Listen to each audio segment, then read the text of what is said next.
మనం కూడా దేవుని దగ్గర ఉత్తమమైన యథార్థమైన భాగాన్ని పొందుకోవాలి. మన జీవితంలో బాధలు, శ్రమలు, కష్టాలు వచ్చేటప్పుడు సంతోషంగా దాన్ని ఎదుర్కోవాలా.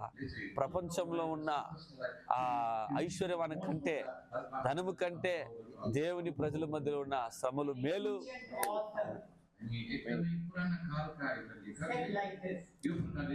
ఒక వ్యక్తి ఇలా చెప్పినట్ట, నా సరబరుల మధ్యలో మనం పోయేటప్పుడు విశ్వాసులు రెండు రకాలుగా దాన్ని ఎదుర్కొంటారు. మన శ్రమల మధ్యలో పోయేటప్పుడు రెండు కార్యాలు మనం చేస్తాము. ఒక ఉదాహరణకి,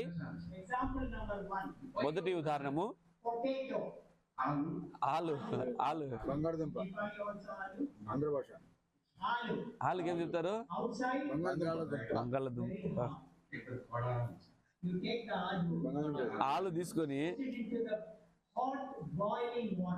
వేడి నీళ్ళు వేస్తే ఏమవుతుంది? ఆలుకి అది సాఫ్ట్ అవుతుందండి, మెత్తగా అవుతుంది, ఫుల్ మెత్తగా అవుతుంది. రెండో ఎగ్జాంపుల్ ఎగ్, గుడ్లు, కోడి గుడ్లు. బాగా దాన్ని అగ్ని అంటే ఎదిలో వేడి నీళ్ళు వేస్తే అది సాఫ్ట్ అవుతుంది,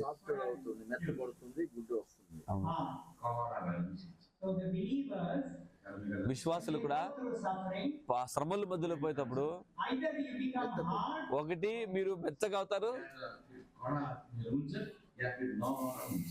ఇలా గట్టిగా అవుతారు.